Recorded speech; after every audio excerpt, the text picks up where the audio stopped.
dosen atau profesional yang lain. Ya, jadi seminar akademik ini sifatnya adalah pembelajaran. Kalau tadi kalian sudah melihat sepintas slide yang saya tayangkan, seminar akademik itu tujuannya adalah untuk pembelajaran. Kalau kalian buka di kamus Hornby,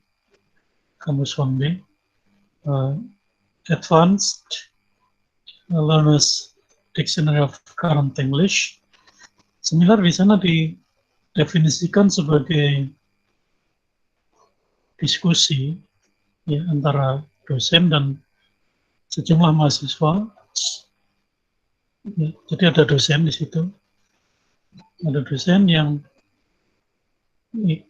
kehadirannya itu ikut membimbing, gitu, membimbing, mengarahkan jalannya seminar, membahas satu topik. Jadi dalam seminar itu bisa ada topik yang dibahas, ada mahasiswa yang jadi peserta atau penyaji, kemudian ada dosen. Ya, ini seminar sebagai sebuah pembelajaran. Tapi kalau di luar sana ada seminar bisnis, seminar pembangunan, seminar sosialisasi, macam-macam. Tentu beda lagi tujuannya. Nah, makalah yang disajikan nanti itu sebenarnya proposal. Jadi proposal yang kalian tulis, karena kalau kalian harus membuat makalah yang merupakan adaptasi dari sebuah laporan penelitian, maka waktunya tidak akan cukup untuk melakukan penelitian, apakah itu pengajaran, apakah itu linguistik atau literature. Itu kalau mau dibuat laporannya, penelitiannya dulu, kemudian laporannya, dan dari laporan kemudian dibuat makalah, itu butuh waktu ya paling tidak 1 semester gitu.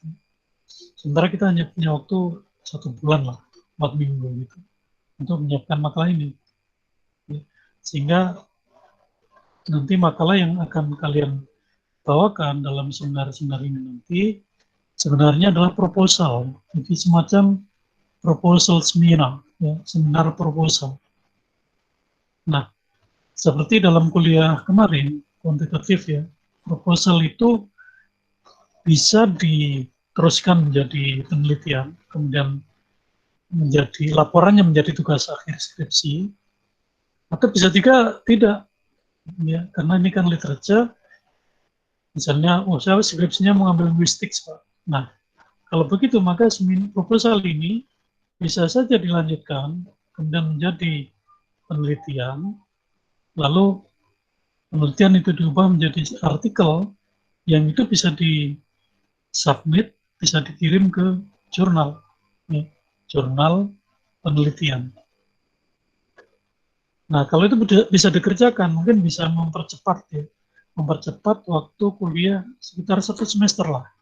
Katakanlah semester ini kalian seminar literature, dan akhir semester itu karena lalu ditindaklanjuti, dilakukan penelitiannya sungguh-sungguh, pengumpulan data. Kalau literature kan datanya cukup dari buku ya, misalnya novel atau naskah drama atau transkrip dari sebuah film, tidak perlu kemana-mana, tidak perlu melibatkan guru atau siswa gitu, itu relatif lebih cepat gitu. Nah, kalau pengumpulan data bisa dilakukan ini sambil mengikuti kuliah ini, dan nanti konsultasi juga bisa sambil seminar begitu, itu diharapkan akhir semester sudah selesai. Nah, kalau sudah selesai tinggal nanti minta dibantu oleh dosen, siapapun ya, di dosen ini siapapun yang bersedia, untuk membantu membimbing penulisan artikel jurnal. Terutama saya sarankan ke dosen writing 5. Karena nanti bisa diskusi, menulis artikel jurnal itu kayak apa, ya, dan seterusnya. Sehingga nanti pada awal semester depan itu sudah mulai bisa disubmit, dan dikirim ke jurnal. Di kita prodi ada jurnal, bisa jadi dikirim ke jurnal itu atau di perguruan tinggi yang lain, silakan. Sekarang ini hampir semua perguruan tinggi mempunyai jurnal. Nah, karena ini literature, nah, saya sarankan nanti mesti ditambah dengan pembelajarannya. Itu untuk memudahkan dalam apa namanya mengirim ini ke jurnal untuk menerbitkan jurnal. Jadi bagaimana menggunakan misalnya ya novel ini untuk pembelajaran bahasa Inggris, khususnya dalam apa meningkatkan vocab misalnya begitu. Nah kalau ada tambahan itu akan memudahkan dalam proses review artikel jurnal. Karena kalau murni literature, nanti nyarinya yang di jurnal yang khusus literature. Sementara jurnal-jurnal di PBI, baik di UST maupun di perguruan tinggi yang lain, itu biasanya akan campur-campur gitu ya, antara literature, linguistik, dan pengajaran. Ya. Jadi semester ini saya membimbing seorang mahasiswa yang meneliti literature plus pengajaran. Ya. Jadi memang saya mulai saya sampaikan ke Kaprodi, coba deh apa nih disampaikan ke mahasiswa kalau ada yang berminat literature plus teaching gitu. Kebetulan semester ini ada satu orang, dia sudah sekarang sudah selesai penelitiannya, tinggal menyusun laporannya. Konsultasi sudah sampai bab 4 ya, bab 4, bab 5. Jadi itu ya, itu salah satu strategi untuk supaya kalian ini nanti bisa mempercepat gitu ya. Jangan nunggu-nunggu, jangan buang-buang waktu. Nah, salah satu syarat sudah itu kan bukti sudah menulis artikel atau bukti sudah menerbitkan artikel. Nih. Jadi kalau artikel ini nanti bisa diterbitkan sebelum kalian mengerjakan tugas akhir, itu akan sangat bagus. Artinya nggak usah nunggu. Sekarang ini kan mahasiswa misalnya gini ya, sudah selesai tugas akhir, kemudian ujian, ya, pendataan. Setelah ujian baru dia akan menulis ya artikel yang diringkas dari skripsi itu masih harus bimbingan. Ya, harus bimbingan. Kenapa? Karena untuk masuk ke jurnal itu beda dengan untuk skripsi ujian. Untuk bisa masuk ke jurnal itu ada pedoman yang sangat detail, yang sangat rinci tentang misalnya cara penulisan, tentang apa namanya metodologi dan seterusnya. Nah, pembimbing penulisan artikel jurnal itu akan sangat teliti, gitu ya. Mulai dari isinya, kontennya, metodologinya sampai ke masalah-masalah bahasa. Jadi bisa saja apa kesalahan-kesalahan yang tidak atau terlewatkan ketika bimbingan skripsi itu ketemu di bimbingan jurnal. Nah, memang secara psikologis memang mahasiswa kadang-kadang ini baru mau saya teliti nih. Jadi saya penasaran juga kenapa kalau bimbingan jurnal ini apa agak susah gitu ya mahasiswa ini. Mungkin karena merasa sudah lulus, ya sudah dinyatakan lulus, lalu kalau ditunjukkan kesalahannya, disuruh memperbaiki, merevisi begitu, kayaknya apa agak-agak kurang bersemangat gitu ya. Nah saya nggak tahu, ini harus diteliti. Saya belum pernah meneliti. Nanti akan saya teliti. Kenapa mahasiswa ini kalau apa namanya bimbingan penulisan artikel untuk jurnal itu butuh waktu yang lebih lama ketika dia mengoreksi atau merevisi bagian-bagian yang sudah diberi catatan oleh dosen pembimbing. Jadi, ya bukan saya seperti itu, ini perlu dibuktikan, harus diteliti. Ya. Tapi pengalaman saya seperti itu. Jadi kalau sudah lulus, kemudian dia disuruh menulis artikel jurnal, itu biasanya ya kayak gitu. Bahkan pernah ada mahasiswa yang emosional begitu, Pak, kok beda ya waktu bimbingan skripsi dan sekarang waktu itu kan kayaknya lancar-lancar aja gitu. Ya. Sekarang ini kok saya merasa dipersulit. Waduh, nggak ada yang mempersulit, nggak ada yang mempersulit. Ini apa namanya? Saya ini bertanggung jawab untuk apa namanya kualitas dari artikel ini sebagai pembimbing jurnal. Saya bertanggung jawab di situ. Sehingga kalau saya misalnya biarkan aja udah salah juga nggak apa-apa, ya nanti ketika dibaca orang, karena jurnal ini di apa sifatnya online, itu kan dibaca dimanapun. Ya. Ketika orang bisa mengakses internet lalu bisa menemukan apa situs atau link atau web jurnal kita, mereka akan bisa baca. Nah, sebagai orang yang bertanggung jawab mestinya kan ya nggak boleh lah. Kalau ya udahlah itu kan tanggung jawab masuk nggak bisa begitu. Karena di dalam artikel itu nanti ditulis nama pembimbing. Jadi namanya ada dua, ya. Nama mahasiswa lalu di belakangnya nama pembimbing. Nah di situ ada pertanggungjawaban ya, secara akademik. Gitu. Nah karena itu lalu ya sudah ini harus dibimbing dengan baik. Jangan sampai ada kesalahan-kesalahan yang dasar gitu. Kesalahan dasar itu misalnya spelling, menulis saja salah, menulis mengeja tulisan aja salah. Itu kesalahan yang fatal dan itu nggak boleh terjadi ketika menulis sebuah artikel untuk jurnal. Jadi kira-kira seperti itu. Nah, kalau proses itu yang biasanya ditempuh setelah ujian akhir, setelah mahasiswa dinyatakan lulus, lalu dibalik sekarang dikerjakan sebelum lulus gitu ya, sebelum ujian akhir, sebelum tugas akhir, saya kan semangatnya akan beda, dan yang pasti waktunya akan lebih cepat, ya, akan lebih cepat. Semangat mengerjakannya masih tinggi, ya, tidak seperti kalau sudah dinyatakan lulus begitu, lalu keinginan belajarnya juga masih tinggi. Kalau sudah dinyatakan lulus itu kadang-kadang orang jadi, aduh udah lulus ngapain ya, susah-susah lagi. Kadang-kadang punya anggapan seperti itu. Nah, kalau itu diselesaikan semester ini, ya, mumpung semangatnya masih tinggi, saya yakin akan lebih bermanfaat dan kalian akan belajar, sungguh-sungguh belajar, tidak terpaksa ya, tidak terpaksa karena ini menjadi syarat sudah. Gitu.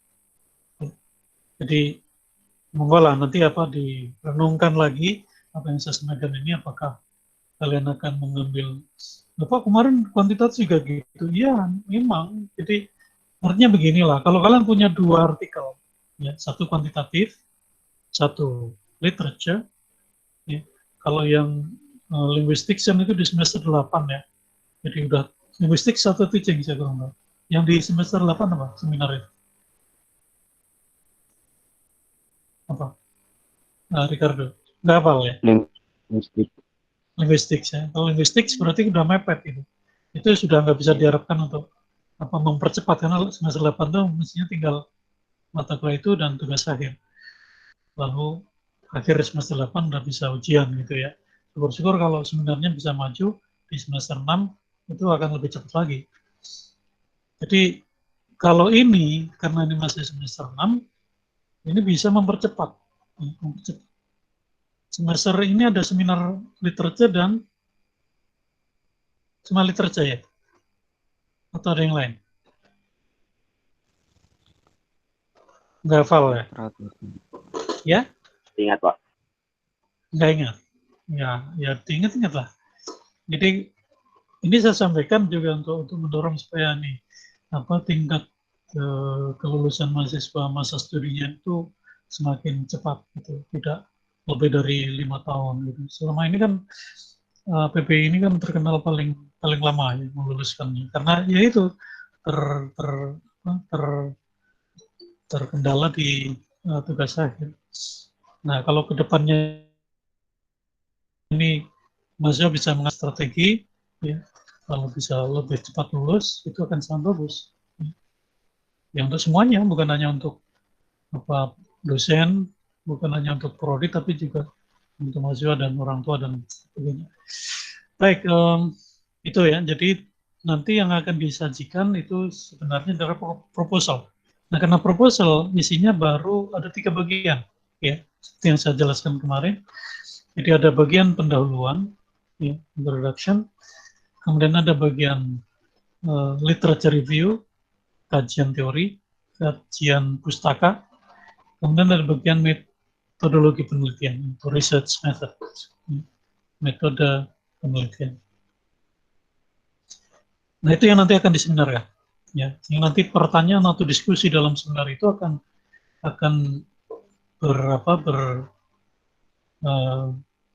kaitan dengan 3 hal itu.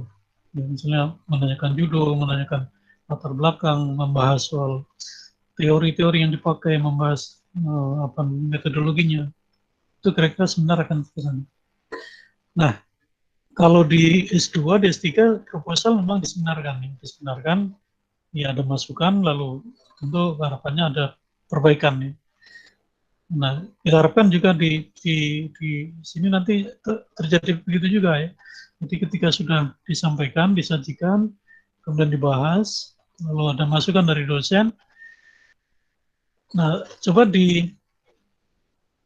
dipakai masukan itu sebagai bahan untuk memperbaiki proposal. Ya. Nah, tentu nanti saya akan memberikan judgement gitu, pertimbangan apakah masukannya bisa diterima atau tidak, atau ada masukan-masukan yang sangat konstruktif yang membantu dalam menyelesaikan penelitian itu nanti saya akan berikan judgement, memberikan pertimbangan gitu. Baiklah, lalu berapa halaman ya proposal itu kira-kira? Proposal biasanya sekitar 8-12 halaman. Nggak usah terlalu panjang, 8-12 halaman. Lalu nanti akan saya berikan contoh formatnya ya. Formatnya seperti apa, nanti kita akan berikan contoh, kita diskusikan. Tapi untuk hari ini mungkin yang sangat penting, yang sangat perlu adalah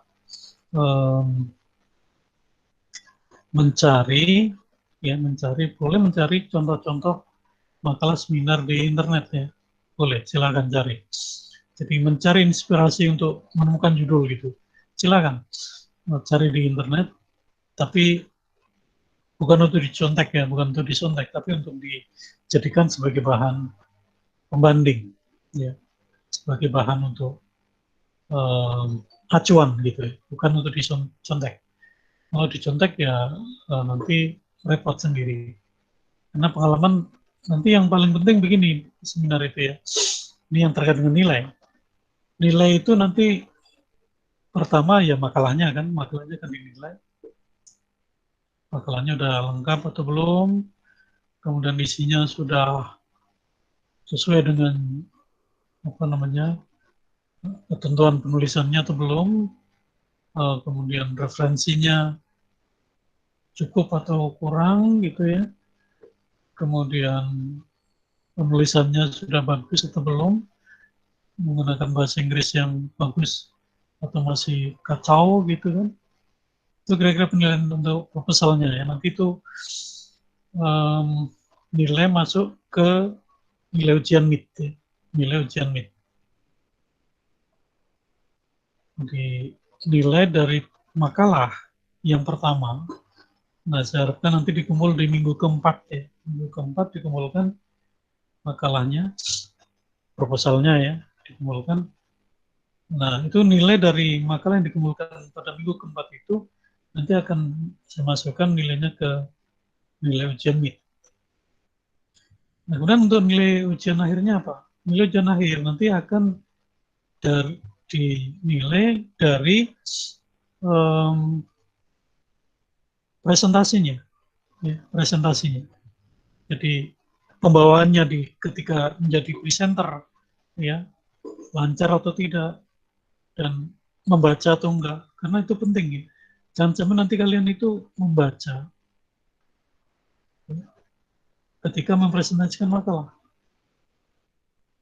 Itu bukan presentasi, tapi itu membaca. Nggak boleh ya. Tapi kalau misalnya, nggak apa-apa Pak, baca kan susah nginget-nginget. Ya nggak apa-apa, kalau misalnya baca nanti nilainya pasti akan jelek gitu ya. Jadi make sure that you are presenting, not you are reading. Yeah. Because reading and presenting are different things. Membaca dan mempresentasi itu dua hal yang berbeda. Presenting paper means explaining, describing things inside the paper to your audience. And you are prepared for any discussion. Ya. Jadi presentasi itu artinya apa? Yang menyampaikan secara ringkas isi makalah itu dan siap ya, menyampaikan argumentasi atau respons tanggapan terhadap pertanyaan-pertanyaan yang mungkin nanti akan muncul dari audiens. Itu dengan reading kan, reading itu ya sudah dibaca kata per kata gitu ya. Dan itu nggak siap kalau ditanya apa nggak siap karena dia tidak menguasai materinya, makalahnya dari kuasa. Bagaimana bisa apa namanya menguasai materi kalau untuk ini kalau ada yang nanya nggak ada audio, tuh ada yang masalah nggak ada audionya, kayaknya Audionya ada, Pak. Saya ada ya. terdengar. Ada Pak, terdengar jelas. Ada ini ada ya. Ada yang nanya di Andra. Coba dicek dulu itu jangan-jangan apa pakai headphone ya supaya lebih fokus gitu. Jadi presentasi itu ya benar-benar dikuasai materinya. Jadi jangan tergantung pada PowerPoint slides, ya. Jangan. Jadi nanti kalau membaca ya nilainya akan jelek, akan jelek. Bahkan kalau di kelas tatap muka itu saya hentikan itu. Begitu masih membaca, udah stop. Lalu giliran masa berikutnya. Kenapa? Karena ini belajar mempresentasikan, bukan belajar membaca. Ya. Oke. Jadi mesti tampil bebas seperti saya sekarang ini. Saya tidak membaca, saya sedang berbicara, mempresentasikan apa yang ada di dalam benak saya, apa yang sudah saya siapkan untuk bicara pagi hari ini. Bisa nggak usah nyari-nyari kanan kiri atau kemana-mana. Nah, semuanya sudah ada dalam memori saya. Saya mau bicara apa aja hari ini itu sudah saya persiapkan. Nah, sama nanti ketika mempresentasikan makalah dalam seminar, semua yang ingin disajikan itu ya sudah disiapkan. Ya ibarat kata slide itu hanya untuk membantu audiens, ya, bukan membantu presenter, itu beda ya. Jadi kita menulis PowerPoint itu bukan untuk membantu presenter ya, mengingat-ingat materi, enggak. Tapi itu untuk membantu audiens, untuk memahami, siapa tahu ada yang mungkin kalau hanya audio saja kurang lengkap pemahamannya, lalu harus dibantu dengan visual. Karena kan ada tipe-tipe mahasiswa yang visual, ada yang tipe audio, ada yang audio visual, ada yang kinestetik gitu kan. Tipe-tipe pembelajaran kan macam-macam gitu. Ya. Ada orang yang kalau belajar tuh hanya kalau nggak lihat nggak bisa ngerti, Pak. Harus lihat. Itu visual.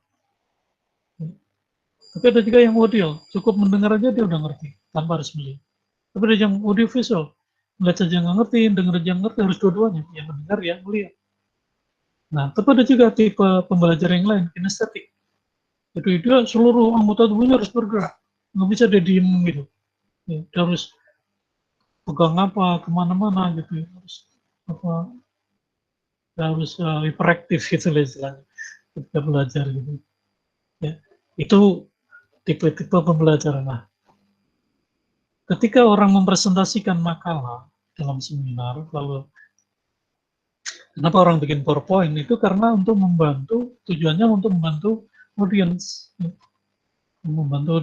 mengikuti alur pemikiran yang ingin disampaikan. Maka slide dalam PowerPoint itu harus diurutkan sesuai dengan alur pemikirannya. Jadi kalau ini nanti ya kalian mesti urutannya dari abstrak, kemudian background atau introduction, kemudian literature review, kemudian yang terakhir metodologi. Udah, hasilnya belum ada. Ya, hasilnya belum ada. Karena kalian belum melakukan penelitian. Sampai ke metodologi. Ya sudah, nanti setelah selesai, kalau mau dibikin slide mungkin sekitar 6 slide saja. Banyak-banyak. 6 slide saja. Nah, kalau selesai nanti lalu diberi kesempatan kepada audiens untuk menyampaikan tanggapan. Boleh pertanyaan, boleh masukan, boleh kritik, boleh apapun. Ya. Dan itu nanti menjadi bahan untuk merevisi makalah yang sudah dipresentasikan. Ya. Nah, makalah yang direvisi itu berdasarkan masukan dari teman-teman dan dari saya, itu nanti akan saya nilai juga. Jadi nanti mengumpulnya 2 kali ya makalah itu. Yang pertama, minggu keempat ya, dari sekarang, kalian mengumpulkan, itu makalah untuk presentasi. Nah, ketika dipresentasikan, nanti ada masukan ya, ada pertanyaan, ada masukan, ada saran gitu dari teman-teman yang lain atau dari saya. Itu hukumnya wajib untuk menjadi catatan dalam membuat perbaikan atau revisi. Nah, nilai dari makalah revisi ini nanti akan masuk di nilai tugas, ya, nilai tugas. Di nilai-nilai mahasiswa ini kan ada 4 ya, ada nilai kehadiran, tugas, ujian mid, dan ujian akhir. Nah, jadi nilainya begitu ya, nilai kehadiran nanti lihat di apa, linknya udah saya buat, karena si Bedar sampai hari ini belum update, ya. Dan biasa lebih sudah saya siapkan antisipasinya Dr. Hadir itu. Jadi kalian bisa mengisi Dr. Hadir itu, dan nanti itu bisa dihitung berapa persen. Itu ada nilainya. Kalau 100% datang hadir ya, nanti nilainya 100. Itu bobotnya 10% ya kehadiran. Kemudian tugas itu tadi yang sudah saya sampaikan, makalah yang sudah direvisi setelah dipresentasikan. Ya, makalah yang sudah dipresentasikan kemudian direvisi. Nah, tentu ketika merevisi harus mendengarkan juga masukan-masukan yang saya berikan kepada semua teman-teman yang lain juga. Jadi kalau saya memberikan masukan kepada teman yang maju, itu masukan itu berlaku untuk yang lain juga, tidak hanya untuk yang maju hari itu, berlaku untuk semuanya. Jadi tidak perlu diulang-ulang. Kalau misalnya memang kesalahannya sama, ya udah ngikutin aja penjelasan yang diberikan untuk teman-teman itu. Oke, jadi itu revisi ya. Nah, nanti kalau sudah selesai merevisi, dikirim kembali, mudah-mudahan ini speedernya sudah siap dengan si Bedar. Nah, lebih selama ini saya anggap Bedar lebih reliable ya, lebih bisa diandalkan daripada email ya, daripada email. Speeder dan portal itu ya mirip lah 11-12 lah, karena mereka menggunakan portal server yang sama. Cuma bedanya kalau Speeder ini lebih ini sebenarnya eksternal ya, jadi ini dibuat oleh orang lain dan sebenarnya komersial gitu. Kita hanya beli lisensi. Sementara portal itu kita kembangkan, kita bangun sendiri ya aplikasinya. Jadi portal itu namanya intranet ya. Jadi sebenarnya itu adalah jaringan dalam sebuah lembaga, itu hanya berlaku internal, tapi karena bisa juga diakses melalui internet, maka namanya intranet. Ya, jadi internal dan internet, jadi digabung. Oke, nilai udah jelas ya, jadi ada 3 nilai, 4 ya, kehadiran, tugas, ujian mid, dan ujian akhir.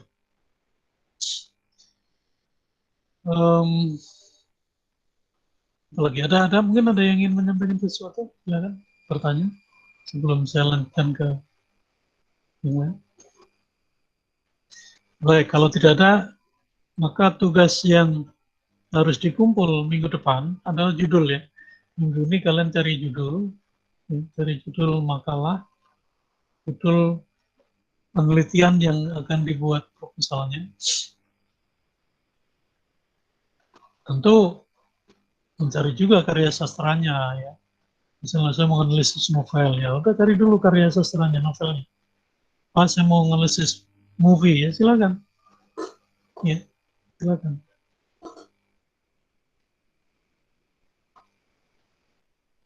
Jadi minggu ini cari, kemudian nanti hari paling lambat dari Kamis ya, dikumpul. Kamis dikumpul supaya nanti Jumatnya bisa kita diskusikan judul-judul itu apakah sudah bagus atau masih perlu direvisi gitu ya. Jadi judul ini penting, sangat penting bahkan untuk langkah-langkah berikutnya. Maka itu harus dirumuskan dengan cara yang betul, yaitu dengan cara membaca penelitian-penelitian yang sudah ada sebelumnya. Dan nanti akan mengerti, oh berarti saya harus teliti yang ini karena yang ini udah diteliti, ini udah diteliti, ini udah. Yaudahlah kalau gitu saya teliti yang lain. Ya. Itu gunanya apa namanya minggu ini gunanya mencari-cari pembanding gitu ya. Jangan sampai nanti mengajukan judul yang sama seperti yang ada di internet, tapi Mas Joni nggak ngerti maksudnya apa judul itu. Dan ini jangan dikira saya guyonan ya, ini serius.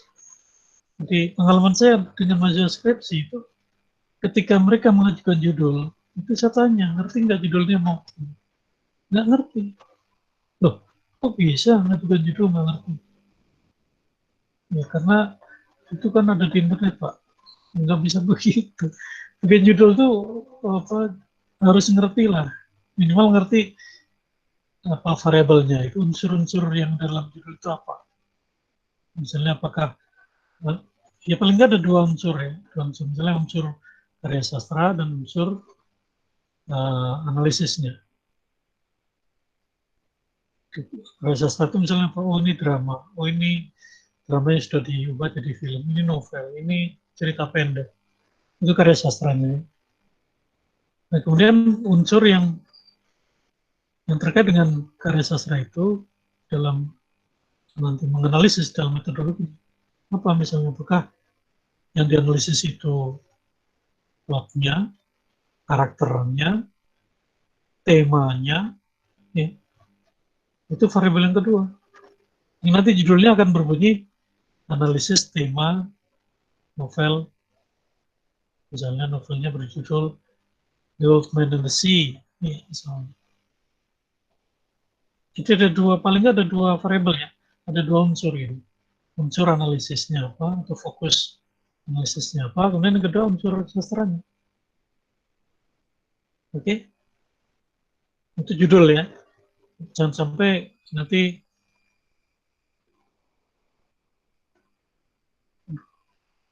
musuh nggak bisa dibuka ya. Ini yang kelas apa yang nggak bisa dibuka?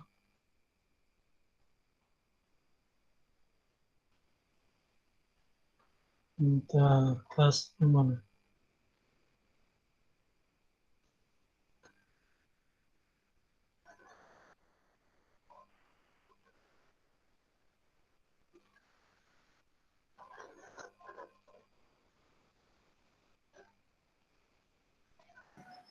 Maaf Pak, tadi internet saya error jadi nggak bisa Oh, dibuka. ya udah berarti bukan linknya ya, tapi karena Bukan, jaringannya ya, bukan. Ya Pak, koneksinya ya. maaf Pak. Oke, Iya, iya. jadi karena yang lain-lain nggak ada yang ini lainnya, jadi saya kaget juga. Karena itu udah saya cek-cek berkali-kali dan kemarin sama sih sebenarnya linknya dengan yang di kuantitatif. Nanti di dalamnya kan ketika ngisi kita cek ini kuliah apa gitu. Sama linknya. Oke, Ya Pak. judul ya, judul dikumpulkan hari Kamis ya, terlalu lambat. Oke, nah nanti Jumat kita bahas judulnya. Ya tentu nggak akan selesai semua ya. Nanti siapa yang siap dibahas, karena dibahas itu artinya harus menjelaskan. Misalnya, oh Faisal minggu depan Pak judul saya di apa dibahas Pak. Oke, tapi harus siap kalau saya tanya misalnya ini variabelnya apa, unsur yang mau diteliti apa. Jadi variabel kalau istilah dalam penelitian itu variabel ya, tapi istilah yang sehari-harinya unsur atau apa namanya fokus ya, unsur yang akan diteliti apa. Ya. Lalu kemudian analisisnya menggunakan apa. Itu harus tercermin dalam judul. Ya. Dan kira-kira apa namanya data yang akan dimulakan itu berupa apa. Itu ketika orang mau memutuskan judul itu sudah tergambar, sudah terbayangkan, ya sudah ada gambaran. Jangan bikin judul ditanya ini apa itu, waduh masih bingung. Setelah didesah-desah akhirnya, wah itu kan saya ngambil itu, ada judul skripsi di internet lalu saya ambil lagi, itu nggak boleh. Nah sekarang bagaimana apa namanya, mempersiapkan judul yang baik? Ya baca, yang nanti dapat gambaran, bisa baca skripsi yang sudah yang ada gitu ya, atau membaca jurnal-jurnal juga. Silakan, penelitian-penelitian sastra gitu, silakan. Tapi kalau misalnya kebetulan judulnya sama, bagaimana Pak? Nggak masalah. Asal kalian bisa menjelaskan, ya. Nanti kalau sudah bisa mengajukan judul, tapi nggak bisa jelasin, kan saya akan tanya lah, ini judul kamu buat sendiri atau ini hanya nyontek gitu. Jadi ini ada nih pengalaman nih mahasiswa bimbingan skripsi ini. Dia sudah nulis bab 4. Bab 4 itu kan temuan dan pembahasannya. Temuan penelitian atau hasil penelitian dan pembahasan. Bab 4 itu, ya, itu caranya, metodenya, ya, atau rangkaian cara metodologinya, itu sudah ada di bab 3. Jadi tinggal bab 4 itu menerapkan bab 3. Kalau nulis finding, mestinya ya, data yang sudah dikumpulkan dengan cara atau teknik yang sudah ditulis di bab 3 itu, data diapakan. Di finding itu data kemudian dilaporkan gitu. Tapi laporannya jangan penelitian ini menghasilkan sebuah transkrip wawancara seperti ini, bukan begitu. Itu bukan cara apa namanya melaporkan hasil penelitian. Harus diolah dulu, Misalnya, udah bisa nih kalau apa transkrip interviewnya apa namanya disampaikan semuanya di finding. Misalnya di abstraksi lah, diringkas. Temuan-temuan pokok dalam penelitian ini meliputi satu apa, dua apa. Gitu. Caranya begitu. Ya. Jadi jangan findings itu nanti panjang lebar, pembahasannya cuma satu halaman. Dalam penelitian sastra, ya, itu biasanya findingsnya ringkas, nah pembahasannya nanti yang bisa panjang lebar. Gitu. Beda dengan penelitian kuantitatif yang menggunakan teknik inferensial ya. Itu temuannya findingsnya bisa panjang karena di sana diuraikan bagaimana cara menganalisis data dengan teknik statistik, misalnya korelasi atau regresi atau yang lain. Lalu dituliskan juga prosedur, misalnya apa namanya perhitungannya gitu. Bahkan ada yang mencantumkan di situ rumusnya gitu. Hati-hati kalau mencantumkan rumus ya, karena kalau kalian mencantumkan rumus di skripsi itu nanti siap-siap untuk menjawab pertanyaan tentang rumus itu. Jangan sampai nanti udah nyantumin rumus, ditanya nggak ngerti, wah repot. Jadi dalam seminar maupun dalam ujian skripsi itu, semua yang tertulis itu bisa ditanyakan. Dan kalian harus siap untuk menjawab atau menjelaskan apapun yang tertulis itu di dalam makalah maupun dalam skripsi. Ya. Jadi judul itu sangat penting ya, untuk memulai sebuah apa namanya penelitian atau sebuah proposal. Oleh karena itu harus ditentukan dengan pemahaman yang betul. Ya. Jangan sampai belum mengerti udah judulnya ditentukan. Ya, jadi tadi contoh ada mahasiswa yang sudah sampai bab 4, ya saya minta, loh ini mana apa prosedur yang dituliskan dalam analisis data menurut bab 3 yang kamu tulis itu mana, kok nggak kelihatan di bab 4. Waduh, saya bingung Pak, maksudnya apa? Aku ini maunya apa? Loh, saya ini kan hanya mengkonfirmasi. Bab 3 itu kamu menulis. Kalau nanti data akan diumumkan dengan cara ini, ya, setelah data terkumpul akan dianalisis, ditelaah dengan cara ini. Nah, di bab 3 itu kan kamu udah nulis, setelah datanya misalnya menggunakan pendekatan kualitatif, lalu menggunakan bukunya Miles dan Habermas. Itu ada di halaman 10 sampai 11. Di sana ada tiga tahapan, 3 langkah ya, untuk menganalisis data kualitatif. Reduction, ya, kemudian display, kemudian verification. Nah, ini mana yang reduction mana, yang display mana, yang verification mana? Ini mahasiswa bingung lagi, lupa. Maksudnya apa? Saya kok bingung ya. Nah, kamu ini waktu nulis bab 3, ngerti apa enggak? Oh, itu ada bab 3, coba baca bab 3 kamu ini. Kan ada itu, saya kan cuma, saya cuma baca, kemudian saya cek di bukunya ada, betul. Di bukunya Miles dan Habermas ada, saya baca, betul. Jadi kamu memang betul-betul menggunakan buku itu. Bahkan tinggal sekarang mempraktekkan. Ya. Jadi ada teori dalam bukunya Miles dan Habermas itu teori kemudian dipakai di bab 3. Nah, tinggal di bab 4 itu diterapkan, diaplikasikan apa teori-teori yang dipakai oleh si Miles dan Habermas ini.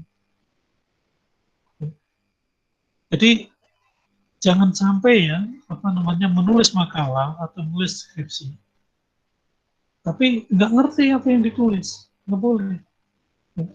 Whatever you write must be understood. Why? Because you are going to explain, to describe, to tell people about the paper, about your thesis. Ya. Kenapa harus ngerti ya? Karena akan ditanya orang. Oke, misalnya bikin skripsi. Lupa skripsi itu kan yang penting untuk syarat lulus. Kalau udah lulus kan ya udah. Ya belum tentu juga gitu.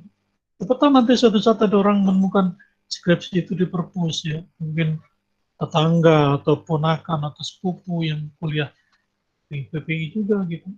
Kalau dia menemukan, ini kan saudara saya, ini kan kakak saya.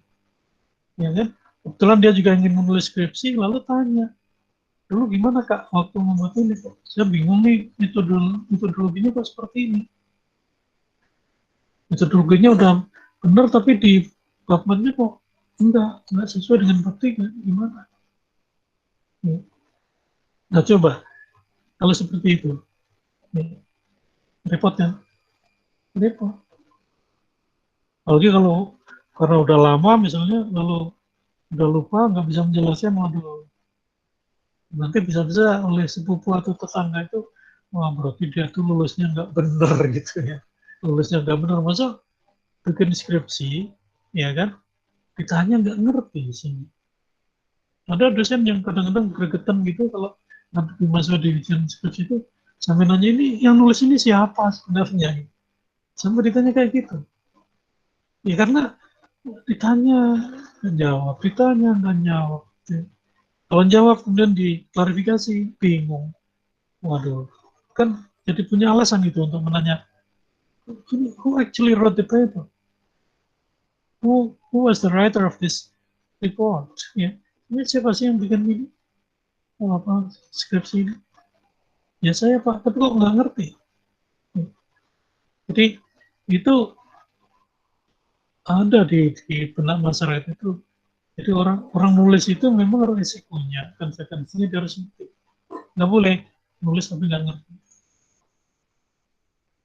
Ya, jadi nanti ketika presentasi, ya, makalah atau proposal ini, ya harus tunjukkan, ya, ngertinya itu harus tunjukin.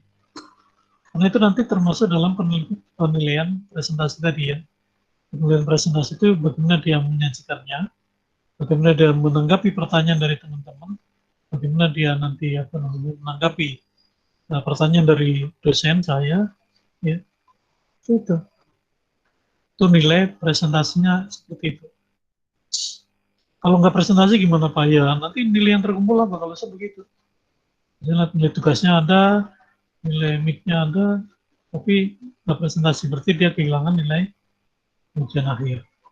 Karena nilai presentasi itu nanti akan dipakai untuk mengisi nilai ujian akhir. Gitu ya. Jadi untuk minggu ini bikinlah judul. Kalau ragu-ragu bikin 1 ya bikin 2, nanti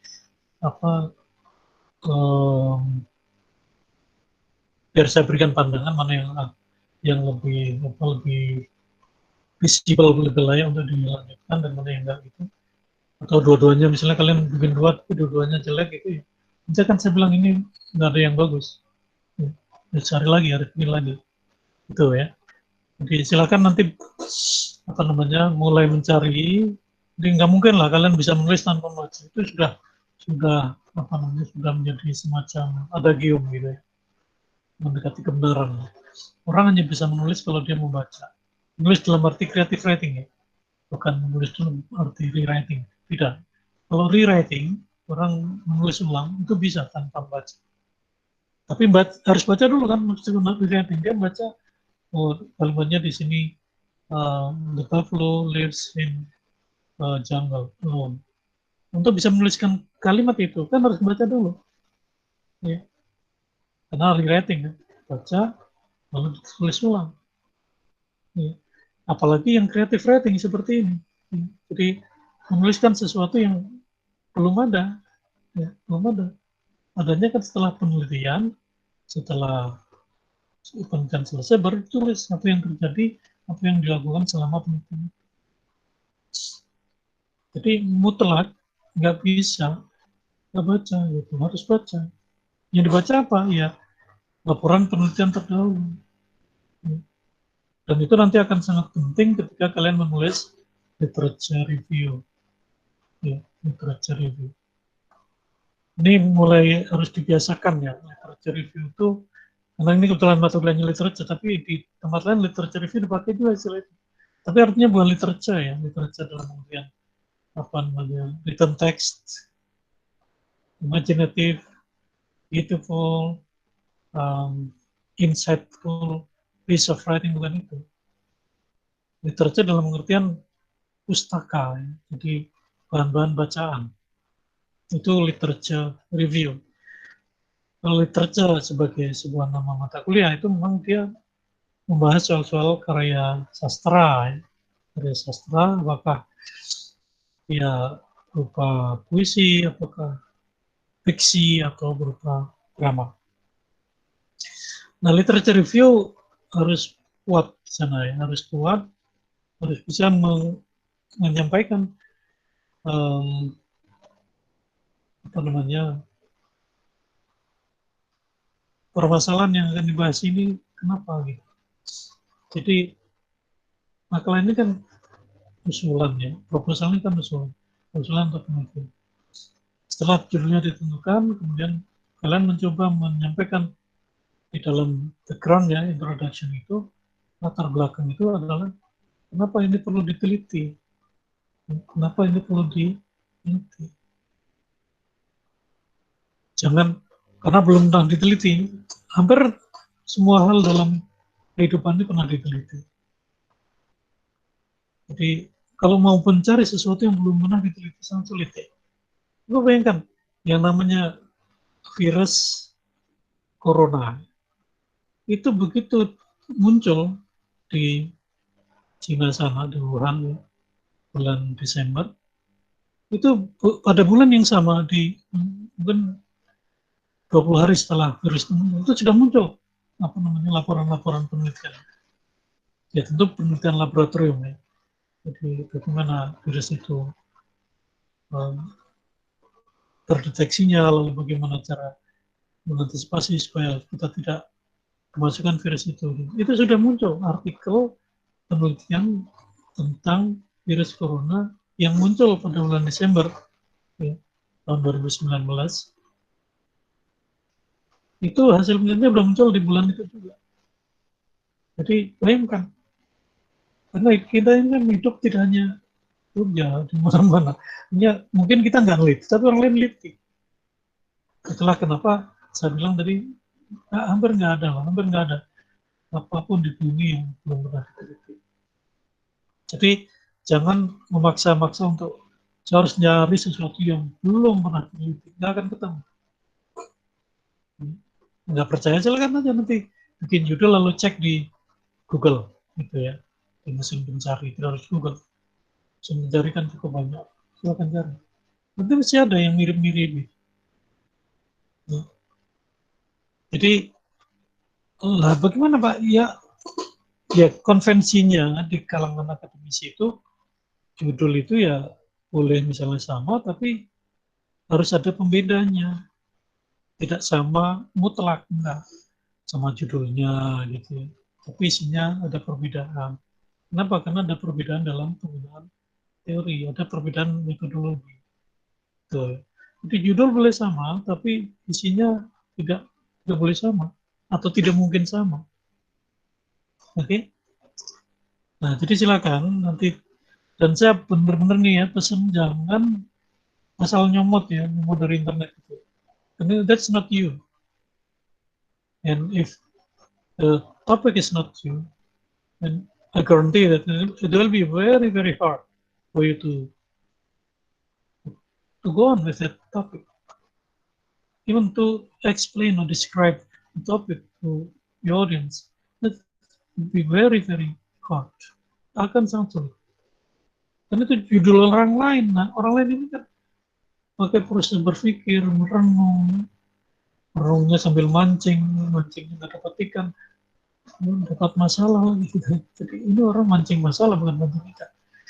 Nah, itu yang ngerti orang itu, bukan kan.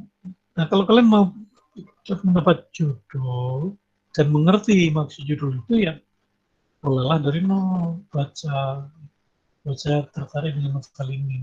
Maksudnya ini film ini bagus, ini saya tonton. Di dalamnya ada unsur-unsur yang ingin saya teliti. Itu ngerti maksudnya, bukan sekedar menulis judul. Ya. Jadi tugas menulis judul ini nanti harus difahami sebagai sebuah proses awal dalam sebuah penelitian. Oke, jadi tugasnya untuk minggu ini membuat judul ya, nanti dikirim. Berapa jumlah judulnya? Silakan berapa aja. Tapi kalau boleh saya sarankan jangan banyak-banyak, ntar saya bingung ya. Kalian juga bingung lah.